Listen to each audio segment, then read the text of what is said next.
भलको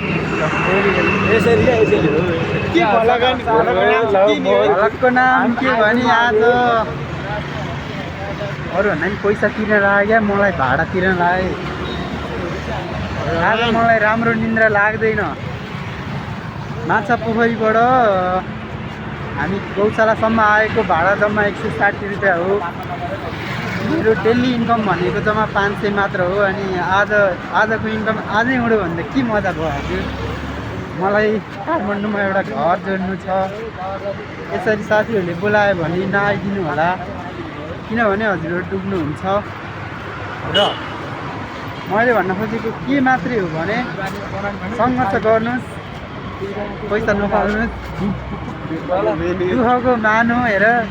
दिनभरि काम गरेर बेलुका 2 खा खानुपर्छ चिलो पाउनु पर्दैन है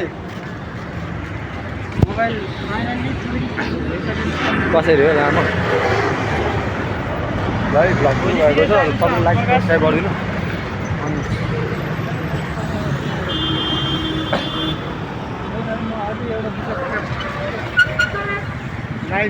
अनि युट्युबको नाम चाहिँ यहाँ सबि सन्देश बिसिनके है सन्देश बिसिनके छ अनि त्यही हो है सब्सक्राइब गरिदिनु होला च्यानललाई सब्सक्राइब गरिदिनु सब्सक्राइब गरिदिनु होला लास्टमा फक्यु चाहिँ नहानिदिनुहोस् त्यही हो अरू भन्दा नि क्या अरू भन्दा नि जोडी लिएर हिँडेर त्यसमा मलाई राखिन्छ क्या के भयो केटीहरू क्या ओइ हामी राम्रो छौँ त यार अलि तर मैले अर्को कुरा के भन्न चाहन्छु भने काली केटीहरू चाहिँ मास्क नलाउनु होला निधारै कालो देखिन्छ कालो हो भने त हामीलाई अलरेडी थाहा छ यार कालो केटीले प्लिज कृपया मास्क नलाइदिनु भन्नको लागि म विनम्र अनुरोध गर्दछु फाइनली यो चाहिँ महाशिवरात्रि पर्व शिवरात्रि गइसक्यो होइन हेऱ्यो भने कसैले मलाई सम्झेन यार हामी छिर्ने गेट चाहिँ यहाँ हो है यहाँ हो गेट चट्ट यहाँबाट छिर्यो हामी टिकट काट्नुपर्छ पर्दैन यो पशुपतिमा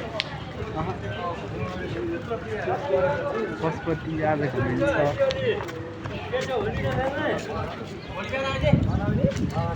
मेरो अनुमति बिना किन भिडियो बनाइस् भने मान्छे अरूको आइफोन छ हाम्रो एन्ड्रोइड छ तर होइन हामी कोसिस जारी छ क्या एन्ड्रोइडबाट भने नि मोनिटाइज भयो भने त किन्छु है म खाँडी जाने दुबई जाने हो है फाइनली हामीले यो भ्लग चाहिँ यहीँ इन्ड गर्न खोजिरहेको छौँ 2 मिनट 50 सेकेन्डको भएछ कृपया हाम्रो अगाडि गर्लफ्रेन्ड बोयफ्रेन्ड नहिँडिदिनु होला है अहिलेदेखि हामी हजुरहरूलाई सतर्क गराउन चाहन्छौँ किनभने हाम्रो जल्छ मुटु जल्छ केही बोल न है के चाहिँ तयार छैन होला कुन देश अनि प्रोसेसमा हुनुहुन्छ हजुर अब विदेश गइँदैन होला अब युट्युब खोलेको अनि 3-4 वर्षपछि मोनिटाइज भइहाल्छ अनि मोनिटाइज भएपछि 20-30 हजार कमिहाल्छ किन जानु जान्न म नेपालमै केही गर्ने विचार छ